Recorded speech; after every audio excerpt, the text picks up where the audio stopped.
Hello नमस्कार। जय हिंद, वंदे मातरम। स्वागत है आप सभी का आपके अपने YouTube चैनल एडू कृष्णा पर। जी हाँ दोस्तों, आज एक हम स्पेशल श्रृंखला की शुरुआत करने जा रहे हैं। जैसे कि हम दिल्ली पुलिस के पीछे पेपरों में पूछे गए मॉक टेस्ट कई सारे आपको करवा दिया, जैसे कंप्यूटर हो गया, जीके जीएस करंट अफेयर हो गया, मैथमेटिक्स हो गया, रीजनिंग हो गया। इसी की श्रृंखला में हम आगे बढ़ाने वाले हैं। आज हम बात करेंगे दिल्ली पुलिस स्पेशल 2023 जो भी विद्यार्थी एग्जाम देने वाले हैं उन सब के लिए प्राचीन इतिहास है उसका मॉक टेस्ट लगाने वाले हैं। और ये सारे क्वेश्चन जो भी मैंने इंक्लूड किए हैं वो प्रीवियस ईयर के क्वेश्चन पेपर में पूछे गए हैं, तो मॉक टेस्ट लगाना आपके लिए बहुत ही इंपॉर्टेंट हो जाता है। तो 50% डिस्कस करेंगे और सभी विद्यार्थियों को मैंने टारगेट दिया है 45 प्लस का। 45 प्लस का इसीलिए दिया है क्योंकि कहीं ना कहीं आपने मॉक टेस्ट लगाते हुए ये पता चल गया होगा कि प्राचीन इतिहास से संबंधित किस तरह की दिल्ली पुलिस में क्वेश्चन पूछे जाते हैं। तो बहुत ही शानदार 50 प्रश्नों का मॉक टेस्ट होने वाला है। अंत में अपना स्कोर भी कमेंट करके बताना है कि आपके कितने क्वेश्चन राइट होते हैं। चलिए बिना देरी के सेशन की शुरुआत करते हैं।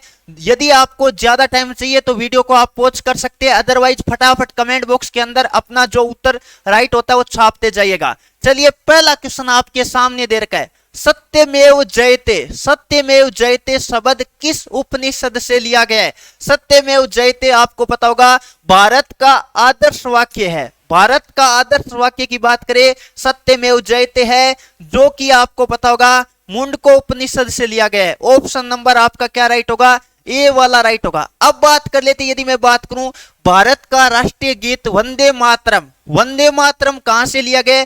फटाफट कमेंट करके बता दो। वंदे मातरम ये क्वेश्चन भी कई बार पूछा जाता है। तो वंदे मातरम की बात करें तो आनंद मठ से लिया गया है। कहां से लिया गया दोस्तों? आनंद मठ से लिया गया है। दोनों क्वेश्चन एक जैसे है तो आपको ध्यान में रखना है। वंदे मातरम जो कि भारत का क्या है, भारत का राष्ट्रीय गीत है, वो तो लिया गया है आनंद मठ से। और सत्यमेव जयते जो भारत का आदर्श वाक्य है वो लिया गया है मुंडको उपनिषद से। चलिए दोस्तों अगला क्वेश्चन आपके सामने आ चुका है, बिल्कुल same to same Delhi police के एग्जाम में पूछा गया। प्राचीन ऐतिहासिक सूची 1 को सूची 2 से सुमेलित कीजिए। बहुत ही शानदार क्वेश्चन आपको दे रखा है कि सूची 1 को सूची 2 से सुमेलित करना है। पहला क्वेश्चन है आपका अर्थशास्त्र। अर्थशास्त्र की बात करें तो किसके द्वारा लिखी गई है? चाणक्य या विष्णुगुप्त। चाणक्य कह सकते हो या विष्णुगुप्त कह सकते हो, एक ही बात है। विष्णुगुप्त कह दो, चाणक्य कह दो या कौटिल्य कह दो, तीनों नाम एक ही है, ध्यान में रखिए। आगे बात कर लेते, यदि मैं बात करूं किसकी, मुद्रा राक्षस की बात करें तो यह विशाख दत्त के द्वारा लिखी गई। किसके द्वारा? विशाख दत्त के द्वारा लिखी गई है। अब देख लो, पहले में बी आएगा दूसरे में ए आएगा, पहले में बी आएगा दूसरे में ए आएगा, तो आप देखोगे तो केवल ऑप्शन आपको एक ही नजर आ रहा है। क्योंकि आपको कई बार क्या होता है, कुछ आपको हिंट मिल जाता है एग्जाम के अंदर। अब देखिएगा मैं थोड़ा सा और बता देता हूं। कथा सरित सागर की बात करें तो यह आपको पता होगा सोमदेव के द्वारा लिखी गई है। और यदि मैं बात करूं वरियत कथा मंजरी की बात करें तो यह आपको पता है सेमेंदर के द्वारा लिखी गई है। और वैसे आप दो ऊपर वाले आपके याद होते तो आराम से ऑप्शन नंबर आप सी लगा पाते। पहले में बी होगा, दूसरे में ए होगा, और फिर बात कर लेते तीसरे में डी और चौथे में सी। बिल्कुल ऑप्शन नंबर आपका सी करेक्ट होगा। चलिए दोस्तों आगे बढ़ते हैं। अगला क्वेश्चन नंबर 3 आपके सामने आ चुका है। भीमबेटका की गुफाएं कहां है? वैसे देखा जाए भीमबेटका की गुफाएं आपको पता होगा मध्य प्रदेश में है। कहां है दोस्तों? मध्य प्रदेश में है, सभी विद्यार्थियों को पता होगा। और मध्य प्रदेश की जब राजधानी की बात करें तो आपको ध्यान रखना है भोपाल है। राजधानी की बात करें तो क्या है दोस्तों? राजधानी याद रखिएगा भोपाल है। और भी कई सारे इंपॉर्टेंट मैं क्वेश्चन आपको बताऊंगा। और आपको पता होगा कान्हा नेशनल पार्क की बात करें तो वो भी आपको पता होगा मध्य प्रदेश में है। क्वेश्चन आपको यह पूछा गया है भीमबेटका की गुफाएं कहां स्थित है। और बहुत ही इंपॉर्टेंट है, आपका राज्य देता तो सभी बच्चे कर देते, लेकिन आपको जिले का नाम दे दिया है तो वो आपको पता होगा रायसेन में है। कहां है दोस्तों? रायसेन नामक जिला है, वहां है भीमबेटका की गुफाएं। और यदि राज्य की बात करें तब आपको मध्य प्रदेश करके आना है। चलिए दोस्तों अगला क्वेश्चन नंबर 4 आपके सामने है। मोहनजोदड़ो और हड़प्पा की पुरातात्विक खुदाई के प्रभारी कौन थे? पहले बात कर लेते हैं मोहनजोदड़ो की बात करें तो इसे मृतकों का टीला कहा जाता है, मृतकों का टीला। और इसे सिंध का बाग भी कहा जाता है। इसे क्या कहा जाता है? सिंध का बाग, ऐसा भी क्वेश्चन आ सकता है। सिंध का बाग किसे कहा जाता है, तो आपको ध्यान रखना है मोहनजोदड़ो को कहा जाता है। और हड़प्पा की बात करें तो सिंधु घाटी सभ्यता का प्रथम खोजा गया स्थान कौन सा है, हड़प्पा। और कब खोजा गया था, 1921 में खोजा गया था। और मोहनजोदड़ो की बात करें तो ये 1922 में खोजा गया था। अब आपको पूछा है पुरातात्विक खुदाई के प्रभारी कौन थे, तो सर जॉन मार्शल थे। दोस्तों कौन थे, sir John Marshall. Option number आपका बी राइट होगा। चलिए दोस्तों अगले क्वेश्चन की तरफ बढ़ते हैं। आपको दे रखा है, क्या दे रखा है, वेद शब्द का अर्थ है। आपको क्वेश्चन ये दे रखा है कि वेद शब्द का अर्थ क्या है। तो वेद शब्द का अर्थ होता है, ये आपको पता होगा। यदि मैं बात करूं हिंदू धार्मिक ग्रंथ होता है, इनका अर्थ होता है ज्ञान। क्या होता है दोस्तों, ज्ञान होता है। और वेदों की संख्या कितनी है, वेदों की संख्या याद रखिएगा, वेदों की संख्या कितनी है। तो वेदों की संख्या की बात करें तो आपको ध्यान रखना है 4 है। वेद कितने हैं, 4 है। और चारों के नाम भी आपको ध्यान होना चाहिए, ऋग्वेद, सामवेद, यजुर्वेद और अथर्ववेद। यह आपको ध्यान में रखना है। चलिए दोस्तों आगे बढ़ते हैं। अगला क्वेश्चन नंबर 6 आपके सामने आ चुका है। गायत्री मंत्र, गायत्री मंत्र सूर्य देवता सावित्री को समर्पित है। पहला क्वेश्चन तो ये बनता है किस देवता को है, सूर्य देवता सावित्री को समर्पित है। तो नोट कर लो, सूर्य देवता सावित्री को समर्पित, सूर्य देवता सावित्री को समर्पित है, यह आपको ध्यान रखना है। अब बात कर लेते हैं, आपको क्वेश्चन ये पूछा गया है कि गायत्री मंत्र है उसका उल्लेख कौन से ग्रंथ में मिलता है। तो वो आपको पता होगा ऋग्वेद के 3रे मंडल में मिलता है। किस में मिलता है दोस्तों, ऋग्वेद के 3रे मंडल में। 3रे मंडल में आपको पता है गायत्री मंत्र का उल्लेख मिलता है। ये सभी विद्यार्थियों को नोट कर लेना है। चलिए दोस्तों आगे बढ़ते हैं। अगला क्वेश्चन नंबर 7 आपके सामने आ चुका है। तीर्थंकर शब्द किस धर्म से संबंधित है। अब आपने नाम सुना होगा, जैन धर्म में कुल 24 तीर्थंकर हुए थे। जैन धर्म में कितने तीर्थंकर हुए थे, 24। तो आपका होगा जैन धर्म। अब जैन धर्म की बात करें, प्रथम तीर्थंकर कौन था, प्रथम कौन था, याद रखिएगा भाई, प्रथम कौन था, ऋषभदेव था। कौन था दोस्तों, ऋषभदेव था, जिन्हें आदिनाथ भी कहा जाता है। क्या कहा जाता है दोस्तों, आदिनाथ भी कहा जाता है। नोट कर लो, कई बार एग्जाम में पूछा गया है।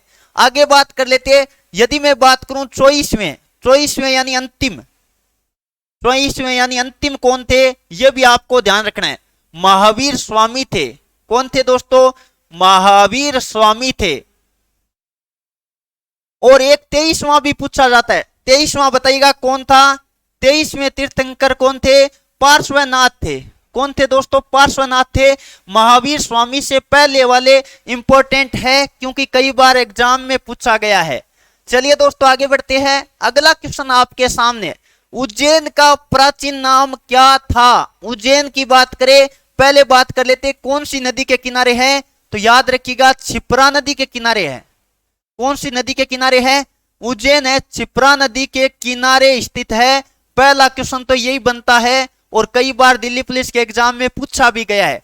अब बात कर लेते उज्जैन का प्राचीन नाम क्या था, तो अवंती था। उज्जैन का प्राचीन नाम अवंती था। दिल्ली का प्राचीन नाम क्या था, इंद्रप्रस्थ था। तो नोट कर लो, दिल्ली का प्राचीन नाम, आपसे पूछा जाए दिल्ली का प्राचीन नाम क्या था, तो आपको ध्यान रखना है इंद्रप्रस्थ था। क्या था दोस्तों, इंद्रप्रस्थ था। पाटलिपुत्र की बात करें तो पटना का प्राचीन नाम, पटना का प्राचीन नाम क्या था, याद रखिएगा, पटना का प्राचीन नाम पूछे। पटना वर्तमान में बिहार की राजधानी है, इसका प्राचीन नाम पाटलिपुत्र था। चलिए दोस्तों आगे बढ़ते हैं। अगला क्वेश्चन नंबर 9 आपके सामने आ चुका है। गौतम बुद्ध के समय, यानी हम बात कर लेते हैं गौतम बुद्ध के समय प्रसिद्ध वैद्य जीवक किसके दरबार में थे। जीवक के बारे में पूछा गया। जीवक इंपोर्टेंट है, बहुत ही शानदार क्वेश्चन आपको दे रखा है। देखते हैं कौन कौन विद्यार्थी सही जवाब दे पाएंगे, जल्दी से कमेंट करके बताएगा। तो बिल्कुल जो विद्यार्थी ऑप्शन नंबर ए की तरफ जा रहे, बिंबिसार, देखो बिंबिसार है ना कि बिंदुसार है। बिंदुसार अलग होता है, ये बिंबिसार है, याद रखिएगा। अब गौतम बुद्ध को क्या कहा जाता है, एशिया की रोशनी कहा जाता है। गौतम बुद्ध को एशिया की रोशनी या ज्योतिर्पुंज या लाइट ऑफ एशिया कहा जाता है। यह सभी विद्यार्थियों को नोट कर लेना है। चलिए दोस्तों आगे बढ़ते हैं। अगला क्वेश्चन आपके सामने आ चुका है 10 नंबर। बहुत ही शानदार, कई सारे क्वेश्चन आपके बनेंगे। कलिंग युद्ध, पहला क्वेश्चन बनता है कलिंग युद्ध हुआ कब था, कब हुआ था, यह बनता है। फटाफट कमेंट करके बताओ। और कौन सी नदी के किनारे, नदी कौन सी थी? नदी की बात करें तो दया नदी के किनारे, दया नदी के किनारे लड़ा गया था। यह क्वेश्चन कई बार पूछा गया। और आज आपका होमवर्क रहेगा कब, यानी कलिंग युद्ध कब हुआ था। और कलिंग युद्ध के बाद यदि मैं बात करूं तो अशोक ने कौन सा धर्म ग्रहण कर लिया था? सम्राट अशोक ने तो बौद्ध धर्म ग्रहण कर लिया था। सम्राट अशोक की बात करें, बौद्ध धर्म ग्रहण कर लिया था। यह भी आप सभी विद्यार्थियों को नोट कर लेना है। अब बात कर लेते हैं, आपको पूछा है कलिंग युद्ध का विवरण हमें किससे मिलता है? तो अशोक के 13वें शिलालेख द्वारा मिलता है। बिल्कुल ऑप्शन नंबर आपका क्या राइट होगा? ए वाला राइट होगा। तो जो भी विद्यार्थी ऑप्शन नंबर ए की तरफ जा रहे हैं उन सभी विद्यार्थियों का जवाब बिल्कुल करेक्ट है। अगला क्वेश्चन आपके सामने है 11 नंबर। सिमुख, किसके बारे में बात करें? सिमुख निम्न में से किस वंशों में से किसका संस्थापक था? सिमुख की बात करें, यानी निम्न में से जो वंश दे रखे हैं इनमें से किसका संस्थापक था? तो सातवान वंश का संस्थापक था। किसका था दोस्तों? सातवान वंश का संस्थापक था सिमुख। यह आपको ध्यान में रखना है। चलिए दोस्तों आगे बढ़ते हैं। अगला क्वेश्चन नंबर 12 आपके सामने है।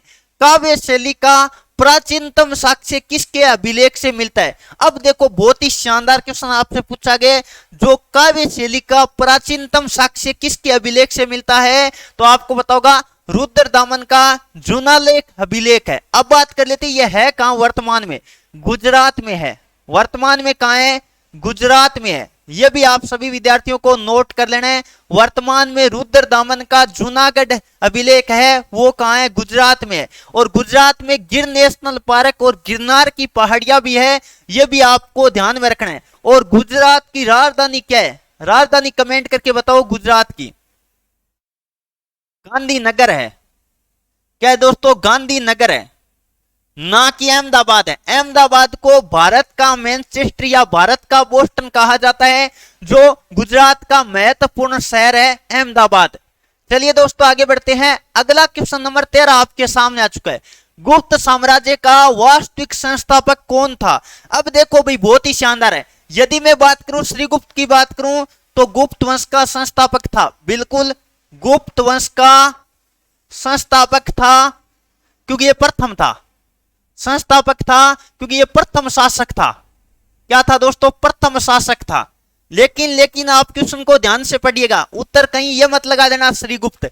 गुप्त साम्राज्य का वास्तविक संस्थापक किसे माना जाता है? तो वो माना जाता है, आपको ध्यान रखना है, चंद्रगुप्त प्रथम को। किसको माना जाता है? चंद्रगुप्त प्रथम को माना जाता है। देखो वास्तविक संस्थापक लिखे तो चंद्रगुप्त प्रथम करना है, और सीधा लिखे तब आपको करना है श्रीगुप्त। समुद्रगुप्त की बात करें तो ये वीणा बजाने के क्या थे? शौकीन थे। समुद्रगुप्त को भारत का नेपोलियन कहा जाता है।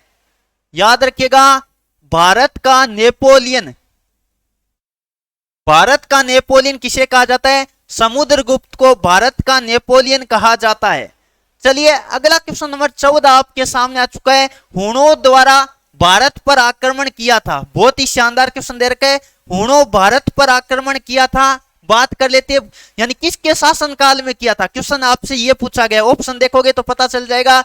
बिल्कुल स्कंदगुप्त के शासनकाल में आपको पता है हुणों द्वारा भारत पर क्या किया गया था? आक्रमण किया गया था। और हुणों का कौन सा राजा था? कमेंट करके आप सभी विद्यार्थियों को बताना है।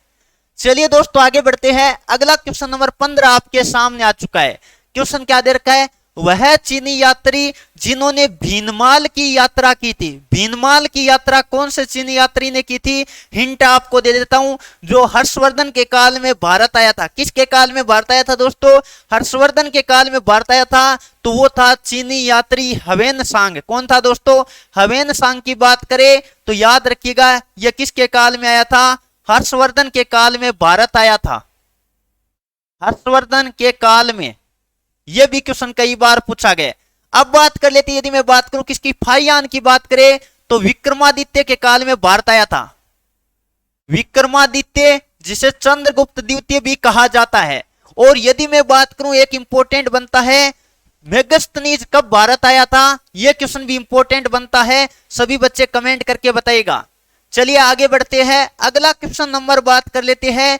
16 नंबर आपके सामने आ चुका है। हर्षचरित नामक पुस्तक किसने लिखी है? हर्षचरित की बात करें तो जो हम बात कर लेते हैं, हर्षवर्धन का दरबारी कवि था, कौन था? बाणभट्ट था। बाणभट्ट की बात करें तो हर्षवर्धन का दरबारी कवि था। नोट कर लो, हर्षवर्धन का दरबारी कवि था।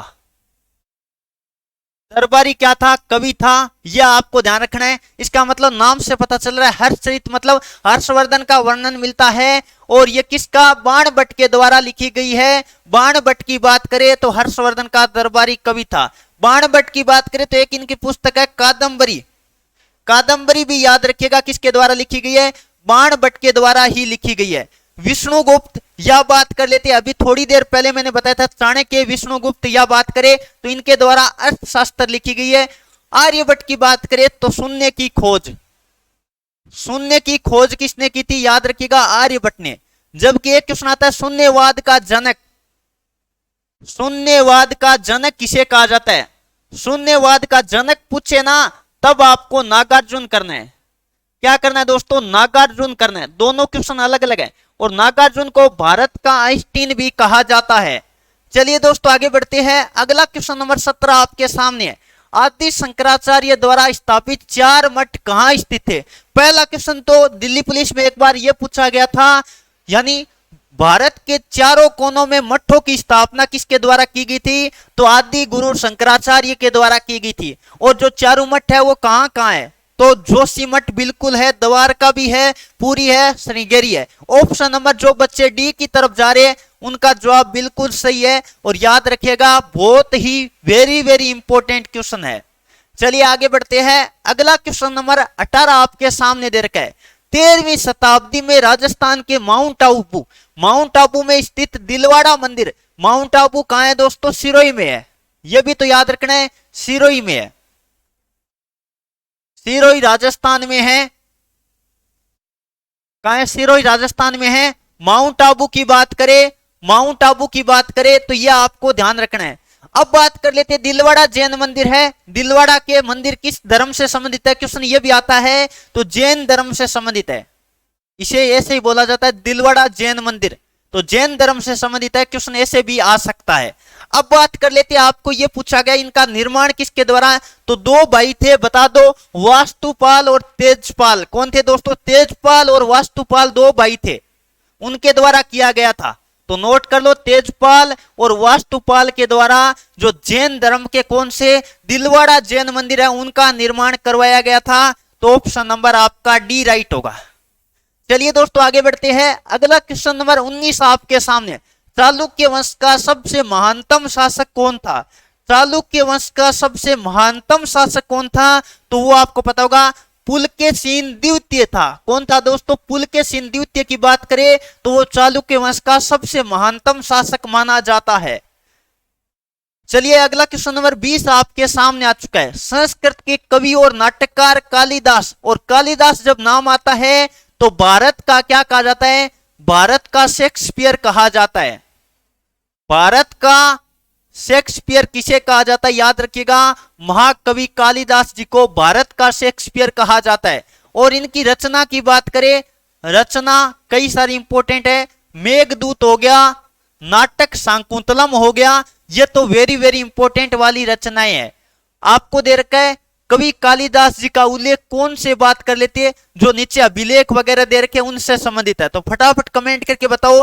तो बिल्कुल जो विद्यार्थी ऑप्शन नंबर 1 की तरफ जा रहे, पुलकेशिन जो द्वितीय के एहोल अभिलेख से मिलता है। एहोल कहां है? वर्तमान में एहोल किस राज्य में स्थित है? कमेंट करके आप बता सकते हैं। चलिए दोस्तों आगे बढ़ते हैं, अगला क्वेश्चन नंबर 21 आपके सामने। न्याय दर्शन के प्रणेता कौन है? अब बात कर लेते हैं, एक आपको पता है योग दर्शन काफी चर्चा में रहता है। योग दर्शन की बात करें तो याद रखिएगा महर्षि पतंजलि है। कौन है दोस्तों? महर्षि पतंजलि है। यह आप सभी विद्यार्थियों को ध्यान रखना है, योग दर्शन के प्रणेता। और विश्व योग दिवस इंपॉर्टेंट बनता है विश्व योग दिवस 21 जून को मनाया जाता है। कब मनाया जाता है दोस्तों? 21 जून को विश्व योग दिवस मनाया जाता है। और 2023 की थीम क्या थी, विषय वस्तु क्या थी, यह आप कमेंट करके बता सकते हैं। करंट जीके का क्वेश्चन है। तो न्याय दर्शन के प्रणेता कौन है? ऋषि गौतम है। कौन है दोस्तों? ऋषि गौतम है। बिल्कुल ऑप्शन नंबर आपका बी राइट होगा। अगला क्वेश्चन नंबर 22 आपके सामने आ चुका है। जल्दी से सभी विद्यार्थी क्वेश्चन नंबर 22 का जवाब देने की कोशिश करेगा।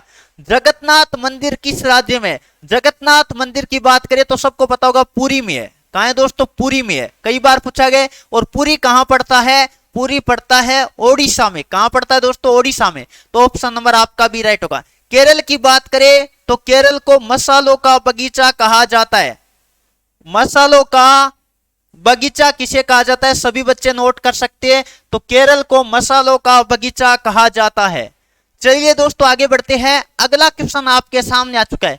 विरूपाक्ष मंदिर, विरूपाक्ष मंदिर का निर्माण किसने करवाया था और वर्तमान में यह कौन से राज्य में स्थित है? तो विरूपाक्ष मंदिर का निर्माण करवाया था चालुक्य वंश ने। किसने करवाया था? चालुक्य वंश ने करवाया था। अब बात कर लेते हैं, एक क्वेश्चन और भी बनता है। जो मध्य प्रदेश में एक मंदिर है, खजुराहो के मंदिर कहां है? एमपी मध्य प्रदेश में है। बताओ भाई, बहुत इंपॉर्टेंट है।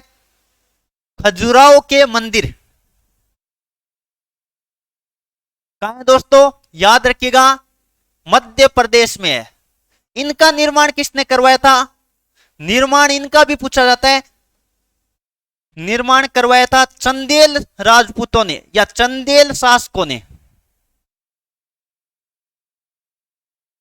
यह आपको ध्यान रखना है। इससे रिलेटिव क्वेश्चन था इसलिए मैंने बता दिया। और यह भी एसएससी एग्जाम में कई बार पूछा गया है।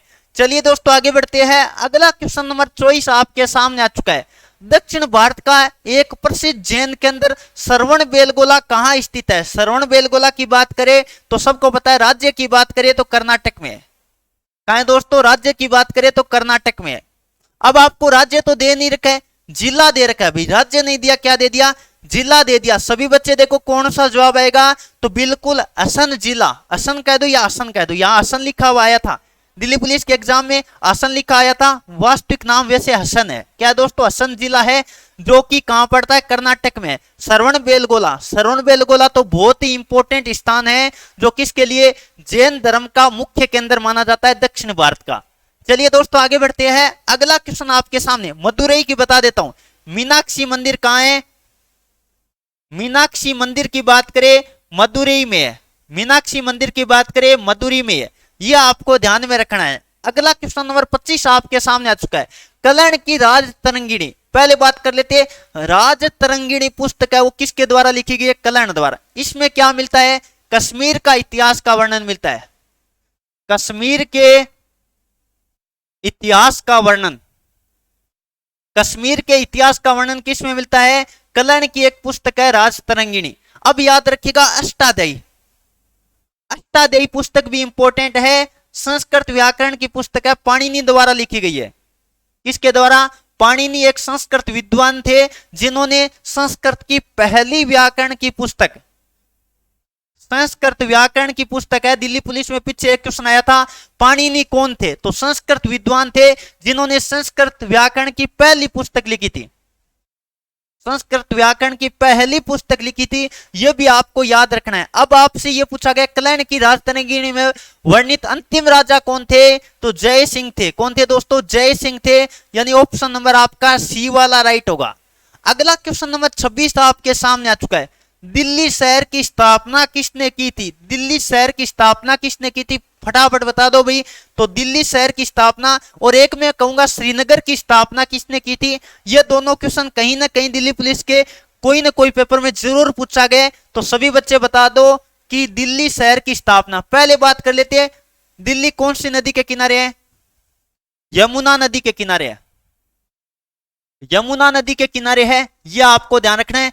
दिल्ली मथुरा आगरा, दिल्ली मथुरा आगरा यमुना नदी के किनारे स्थित है। अब आपको यह बताना है दिल्ली का जो बात कर लेते स्थापना किसने की थी? तो तोमर शासकों ने की थी। ऑप्शन नंबर आपका सी राइट होगा। एकदम आराम से कर सकते थे।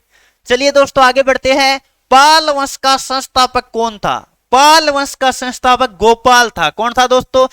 पाल वंश का संस्थापक था गोपाल। ये सभी विद्यार्थी नोट कर सकते हैं, ऑप्शन नंबर सी राइट होगा।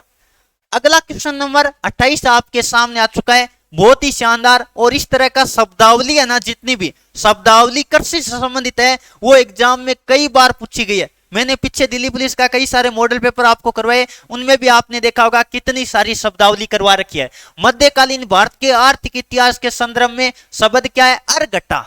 अर्घट्टा शब्द देखो भाई, अर्घट्टा का मतलब एक घट होता है जिसके माध्यम से पानी को ऐसे सिंचाई की जाती है। तो आप बताओ, भूमि की सिंचाई के लिए उपयुक्त जल चक्कर होता है। ये एक तरह का क्या होता है? घटा यानी चक्कर होता है, जल चक्कर इसे कहते हैं।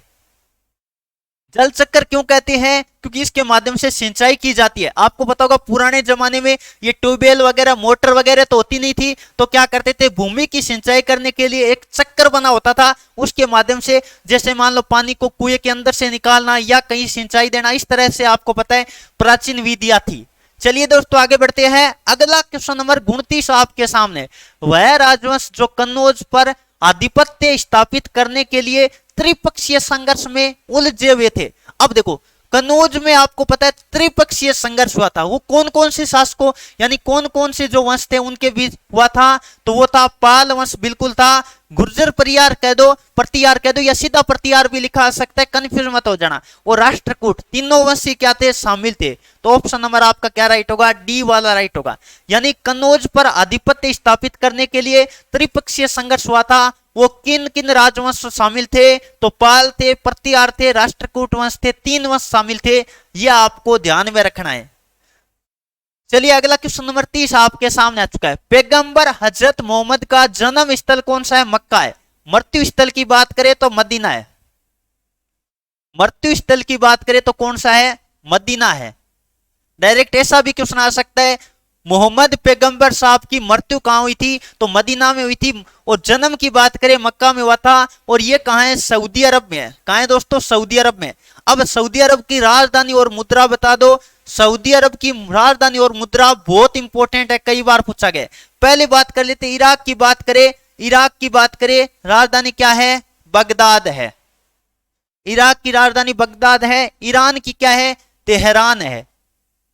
क्या दोस्तों? तेहरान है। और सऊदी अरब तो बहुत ही इंपॉर्टेंट है, इसका भी आप कमेंट करके बता सकते हैं। यह क्वेश्चन आपसे इसीलिए रिवीजन के तौर पर पूछा जा रहा है क्योंकि आपको पता है हमारी यदि पीछे की यदि आपने क्लासेस देखी है तो सारी जानकारी आपको एक एक दी गई है, ताकि आपको रिवीजन के तौर पर पता चले कि भी कौन सी जो हम बात कर लेते क्वेश्चन आपकी याद है और कौन से नहीं है, यह भी पता चल जाता है। किस मुस्लिम शासक के सिक्कों पर देवी लक्ष्मी की आकृति बनी हुई थी? तो जल्दी से बता दो, देवी लक्ष्मी की आकृति किस, हम बात कर लेते किस शासक ने, मुस्लिम शासक था, उन्होंने सिक्के चलाए थे जिन पर देवी लक्ष्मी की आकृति थी। तो वो कौन थे? मोहम्मद गोरी थे। कौन थे दोस्तों? मोहम्मद गोरी थे। ऑप्शन नंबर ए राइट होगा। अगला क्वेश्चन नंबर 32 आपके सामने, तैमूर लंग ने किस वर्ष भारत पर आक्रमण किया था? तो तैमूर लंग ने आपको पता होगा 1398 ईस्वी में भारत पर क्या किया था? आक्रमण किया था। अब बताओ, भारत की खोज किसने की थी? फटाफट कमेंट करके बता दो, भारत की खोज किसने की थी? वास्को डी गामा ने की थी। किसने? वास्को डी गामा ने की थी। याद रखिएगा, समुद्री रास्ते की खोज की थी, वैसे भारत की खोज करने वाला वास्को डी गामा कहां से हो जाता है। चलिए अगला बात कर लेते हैं, अमेरिका की खोज किसने की थी? यह भी पूछा जाता है। अमेरिका की खोज किसने की थी? तो कोलंबस ने की थी। यह आप सभी विद्यार्थियों को नोट कर लेना है। चलिए दोस्तों आगे बढ़ते हैं। अगला क्वेश्चन आपके सामने, दिल्ली का कौन सा सुल्तान मंगोल नेता चंगेज खां का समकालीन था? चंगेज खां के समकालीन कौन था, यह आपसे पूछा गया है। तो वो था इल्तुतमिश। कौन था दोस्तों? इल्तुतमिश था। बलबन की बात करें तो लोहा व रक्त की नीति अपनाई थी। लोहा व रक्त की नीति किसने अपनाई थी? बलबन ने अपनाई थी। यह भी आप सभी विद्यार्थियों को नोट कर लेना है। रजिया सुल्तान की बात करें, प्रथम दिल्ली की महिला सुल्तान थी, महिला शासिका थी। यह आपको ध्यान में रखना है। चलिए अगला क्वेश्चन नंबर 34 आपके सामने आ चुका है। रजिया बेगम को यानी रजिया सुल्तान को सत्ताच्युत का मतलब क्या होता है? सत्ता से हटाना। सत्ता से हटाना होता है। हटाना करने में किसका हाथ था? तो ये आपको पता होगा तुर्कों का हाथ था। देखो सत्ता पर बैठाने में भी तुर्कों का हाथ था और हटाने में भी तुर्कों का हाथ था। ये सभी विद्यार्थियों को नोट कर लेना है, क्योंकि जो रजिया सुल्तान थी वो कहीं ना कहीं तुर्कों को ऐसा लग रही थी कि ये गैर तुर्कों का भी साथ दे रही है। इस कारण रजिया सुल्तान को शासन से हटा दिया गया था। और रजिया सुल्तान का शासनकाल याद रखिएगा 1236 से 1240, 1236 से लेकर 1240 तक, याद रखिएगा 1236 से लेकर 1240 ईस्वी तक रजिया सुल्तान ने क्या किया था? शासन किया था दिल्ली पर। चलिए आगे बढ़ते हैं। अगला क्वेश्चन नंबर 35 आपके सामने आ चुका है। प्रसिद्ध कवि अमीर खुसरो निम्नलिखित में से किस बादशाह के दरबार में थे? बहुत ही शानदार, अमीर खुसरो के बारे में आपसे पूछा गया है कि अमीर खुसरो किसके दरबार में हुआ करते थे। 35 नंबर क्वेश्चन बड़ा इंपॉर्टेंट है भाई, फटाफट जवाब दे दो। तो बिल्कुल गयासुद्दीन बलबन, ऑप्शन नंबर आपका क्या राइट होगा? बी वाला राइट होगा। जो प्रसिद्ध कवि अमीर खुसरो थे वो गयासुद्दीन तुगलक गयासुद्दीन बलबन के जो बात कर लेते क्या थे? कवि कह सकते हैं। चलिए कुतुबुद्दीन ऐबक की बात करें तो 2.5 दिन का झोंपड़े का निर्माण, 2.5 दिन का झोंपड़ा किसने बनवाया था? कुतुबुद्दीन ऐबक ने बनाया था। और 2.5 दिन का झोंपड़ा है क्या? अजमेर राजस्थान में है। कहां है दोस्तों? अजमेर राजस्थान में है। यह भी सभी विद्यार्थियों को नोट कर लेना है, कई बार पूछा गया है। और संस्कृत विद्यालय था उसको तोड़कर बनाया था किसने? कुतुबुद्दीन ऐबक ने। चलिए अगला क्वेश्चन नंबर 36 आपके सामने है। मुगल काल की दरबारी भाषा क्या थी? मुगल काल की दरबारी भाषा क्या थी यह आपको बताना है। तो वो थी फारसी। जैसे आपने देखा होगा महाभारत का भी फारसी अनुवाद कर दिया था, कई सारे ग्रंथ थे उनका फारसी अनुवाद कर दिया था। इसका मतलब मुगल काल की जो बात कर लेते हैं दरबारी भाषा क्या थी? फारसी थी। अब प्रथम मुगल सम्राट कौन था? प्रथम मुगल सम्राट कौन था? फटाफट बता दो। तो वो कौन था? और अंतिम कौन था? अंतिम सबको पता है, बहादुर शाह जफर था। बहादुर शाह जफर था। और प्रथम कौन था? बाबर था। कौन था दोस्तों? बाबर था। यह आप सभी विद्यार्थियों को नोट कर लेना है। चलिए आगे बढ़ते हैं। अगला क्वेश्चन आपके सामने 37 नंबर। गोलकुंडा, आपने नाम सुना होगा। गोलकुंडा का किला कहां है? हैदराबाद में, सबको पता है। गोलकुंडा का किला कहां है भाई? नोट करो, गोलकुंडा का किला। गोलकुंडा का किला कहां है? सब बता देते हो कि सर गोलकुंडा का किला तो हैदराबाद में। तो हैदराबाद का पहले नाम गोलकुंडा हुआ करता था, यह आपको ध्यान रखना है। हैदराबाद ऑप्शन नंबर आपका ये राइट होगा। और हैदराबाद की बात करें तो मूसी नदी के किनारे है। कौन सी नदी के किनारे है? हैदराबाद शहर है वो मूसी नदी के किनारे है। और एक बात और याद रखिएगा, हैदराबाद सिकंदराबाद को ट्विन सिटी यानी जुड़वा शहर कहा जाता है। अगला क्वेश्चन नंबर 38 आपके सामने आ चुका है। विजयनगर का प्रसिद्ध हजारा मंदिर, किसके बात कर रहे हैं? हजारा मंदिर किसके द्वारा यानी किसके शासनकाल में निर्मित हुआ था? तो कृष्णदेव राय के समय में निर्मित हुआ था। ऑप्शन नंबर आपका ए राइट होगा। चलिए आगे बढ़ते हैं। अगला क्वेश्चन नंबर 39 आपके सामने आ चुका है। मरमर विधि, किस विधि की बात कर रहा? मरमर विधि से गोल गुंबद का निर्माण किस शासक द्वारा करवाया गया था? पहला बात बनता है गोल गुंबद है कहां? बीजापुर कर्नाटक में है। कहां है दोस्तों? बीजापुर। गोलकुंडा का किला अलग था, यह ध्यान रखिएगा। बीजापुर, और बीजापुर कहां है? कर्नाटक में है। पहला क्वेश्चन तो ये बनता है कि आपको पूछा जाए गोल गुंबद कहां है? बीजापुर कर्नाटक में है। और गोलकुंडा का किला अलग था भाई, हैदराबाद में था, वो आपको याद रखना है। तो आपको मरमर विधि से गोल गुंबद का निर्माण है वो किसके द्वारा किया गया है? तो फटाफट बता दो भाई। तो बिल्कुल जो विद्यार्थी ऑप्शन नंबर बी की तरफ जा रहे हैं, मोहम्मद आदिल शाह द्वितीय, बिल्कुल ऑप्शन नंबर आपका बी राइट होगा। चलिए दोस्तों आगे बढ़ते हैं। बहुत ही शानदार एकदम आसान क्वेश्चन आपको दे दिया। क्या दे रखा है?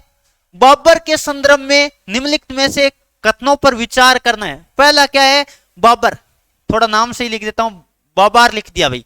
बाबर सर्वप्रथम फरगना का शासक बना, यह बात तो बिल्कुल करेक्ट है, 100% सही बात है। अगला क्वेश्चन है, बाबर ने 1504 ईस्वी में काबुल पर आक्रमण करके अधिकार कर लिया था, बिल्कुल ये बात भी सही है। और आपको यह भी याद होना चाहिए 1507 में बाबर ने बादशाह की उपाधि धारण कर ली थी। बादशाह की उपाधि धारण कर ली थी कब? 1500, उपाधि नाम से ही लिखता हूं भाई, उपाधि धारण कर ली थी कब की थी? 1507 में। कहीं यह भी डाटा आपके पूछा जा सकता है कि बादशाह की उपाधि सर्वप्रथम किसने? तो बाबर ने। कब? 1507 ईस्वी में हम बात कर लेते धारण की थी। अगला है बाबर तैमूर वंश का शासक था। यह बात भी बिल्कुल सही है। इसका मतलब उपरोक्त तीनों सही है, केवल 1 2 3 यानी तीनों के तीनों सही है। उपरोक्त सभी सही है, बिल्कुल ऑप्शन नंबर आपका डी राइट होगा। अगला क्वेश्चन नंबर 11 आपके सामने आ चुका है। आईने अकबरी पुस्तक का लेखक कौन है? आईने अकबरी की बात करें, अकबरनामा की बात करें तो वो है अबुल फजल। कौन है दोस्तों? अकबरनामा कहे तब भी आपको कंफ्यूज नहीं होना है। अकबरनामा, अकबरनामा कहे, आईने अकबरी कहे तो इस पुस्तक के लेखक कौन है? अबुल फजल है। अगला क्वेश्चन आपके सामने, महाभारत का फारसी अनुवाद का शीर्षक क्या था? महाभारत का फारसी अनुवाद किया था, उसका नाम था रजनामा। क्या था दोस्तों? रजनामा। और महाभारत का प्राचीन नाम क्या था? महाभारत का प्राचीन नाम याद रखिएगा जय संहिता था। प्राचीन नाम की बात करें महाभारत का तो क्या था? जय संहिता था। चलिए दोस्तों आगे बढ़ते हैं। अगला क्वेश्चन नंबर 43 आपके सामने, निम्नलिखित में से किस वंश ने अकबर के साथ वैवाहिक संबंध स्थापित किए थे? आपको बताना है कौन से वंश ने अकबर के साथ वैवाहिक संबंध स्थापित किया था। तो वो आपको बताओगा कच्छवाहा, बिल्कुल कच्छवाहा, यानी ऑप्शन नंबर आपका बी राइट होगा।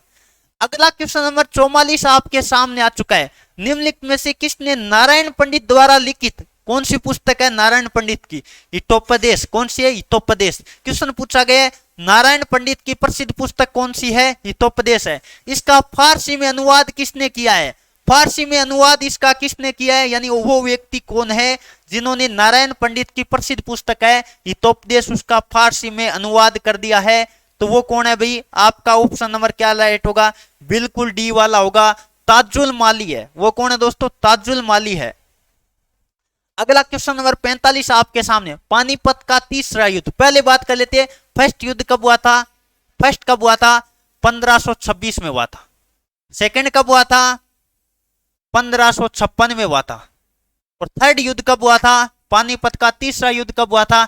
याद रखिएगा 1761 में हुआ था। कब हुआ था? 1761 में हुआ था। तो पेशवा कौन थे? पहले बात, तीसरा युद्ध किन के बीच हुआ था? आपको पता होगा मराठा व अहमद शाह अब्दाली। यह आपको ध्यान रखना, मराठा व अहमद शाह अब्दाली के बीच हुआ था पानीपत का तीसरा युद्ध। उस समय बात कर लेते पेशवा कौन थे? जो बात कर लेते हैं मराठाओं के पेशवा कौन थे? बालाजी बाजीराव थे। ऑप्शन नंबर आपका बी राइट होगा। चलिए दोस्तों आगे बढ़ते हैं। अगला क्वेश्चन आपके सामने, गुरु नानक देव का जन्म कहां हुआ था? गुरु नानक देव सिखों के प्रथम गुरु थे।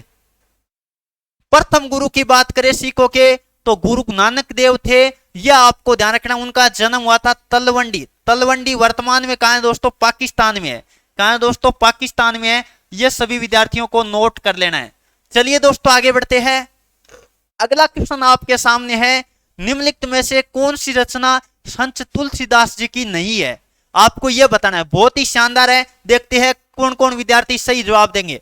तो आपको गीतावली बिल्कुल है, कवितावली भी है, विनय पत्रिका भी है, लेकिन साहित्य रत्न नहीं है। अब साहित्य रत्न फटाफट बता दो किन की रचना है? तो सूरदास जी की है। सूरदास जी की है। या आप याद रखिएगा सूरदास जी की एक सूर सागर भी है। सूर सागर ये भी सूरदास जी की है। और एक गीतावली है। गीतावली तो देखो तुलसीदास जी की है। और याद रखिएगा तुलसीदास जी की रामचरितमानस। रामचरितमानस की बात करें तो यह भी तुलसीदास जी की है। जबकि गीतांजलि, गीतांजलि किसकी है? नाम सही लिख देता हूं, गीतांजलि। गीतांजलि की बात करें फटाफट कमेंट करके बता दो ये किसकी है। देखते कौन कौन विद्यार्थी सही जवाब देंगे। तो जिन्हें प्रथम नोबेल पुरस्कार मिला था भारत में कौन थे? फटाफट कमेंट करके बता दो। रविंद्रनाथ टैगोर। रविंद्रनाथ टैगोर। चलिए दोस्तों आगे बढ़ते हैं। अगला क्वेश्चन आपके सामने लेते हैं 48 नंबर, कबीर किसके शिष्य थे? तो कबीर आपको पता होगा रामानंद के शिष्य थे। किनके थे दोस्तों? रामानंद के शिष्य थे। अगला क्वेश्चन नंबर 49 आपके सामने आ चुका है। मुगलों ने नवरोज का त्योहार, नवरोज क्या होता है आपको पता होगा? ईरान नववर्ष को कहते हैं। ईरानी नववर्ष है, यह आपको पता होगा। तो नवरोज त्योहार है वो मुगलों ने कहां से लिया है? फारसियों से लिया है। किससे लिया दोस्तों? पारसियों या फारसियों से लिया है। अगला क्वेश्चन नंबर 50 आपके सामने है, कुव्वत उल इस्लाम मस्जिद का निर्माण किसने करवाया है? तो आपको पता होगा, यदि मैं बात करूं कुतुब मीनार, कुतुब मीनार, कुतुब मीनार कहां है? पहला क्वेश्चन तो ये पूछा जाता है। कुतुब मीनार की बात करें तो ये आपको पता है नई दिल्ली में। कहां है दोस्तों? नई दिल्ली में। और नई दिल्ली में कुतुब मीनार के पास ही एक मस्जिद है, कौन सी? कुव्वत उल इस्लाम। इसका निर्माण कुतुबुद्दीन ऐबक ने करवाया। और कुतुबुद्दीन ऐबक ने, मैंने थोड़ी देर पहले बताया था, 2.5 दिन के झोंपड़े का निर्माण भी कुतुबुद्दीन ऐबक ने करवाया था। तो ये थी दोस्तों आज के 50 प्रश्नों की, जिसमें हमने प्राचीन इतिहास के टॉप 50 प्रश्न किए हैं जो कि दिल्ली पुलिस के पेपर में पूछे गए। तो आपके कितने क्वेश्चन राइट हुए आप कमेंट करके जरूर बताएगा। मैंने टारगेट तो 45 प्लस का दिया था, लेकिन आपके मैं कहूंगा 35 प्लस राइट हुए, तो बहुत बेहतरीन तैयारी है। और इससे भी कम हो रहे तो आप रेगुलर हमारे साथ क्लास लीजिएगा, एक एक चीजें आप समझिएगा और एडू कृष्णा ऐप डाउनलोड कर लो। इस क्लास की पीडीएफ जो भी हमारी ई बुक्स भी जल्द आने वाली है, दिल्ली पुलिस को समर्पित बहुत ही शानदार करंट अफेयर की मान लो या इंपॉर्टेंट क्वेश्चनों की ई बुक मान लो, वो एग्जाम से 10-15 दिन पहले स्पेशल मैटर भी देंगे। तो एडू कृष्णा ऐप जरूर डाउनलोड कीजिएगा, जिसके माध्यम से अपना सिलेक्शन आप श्योर कर सकते हो 100%। तो यह आज का सेशन आपको कैसा लगा कमेंट करके जरूर बताएगा। कितना स्कोर आया और सेशन कैसा लगा फीडबैक कमेंट बॉक्स में जरूर बताएगा, ताकि हमारा भी मनोबल बढ़े और आपके लिए बेहतरीन क्लासेस प्रोवाइड करने की कोशिश करें। तो आज के लिए बस इतना ही। Thank you for watching. जय हिंद, जय भारत, वंदे मातरम, राम राम।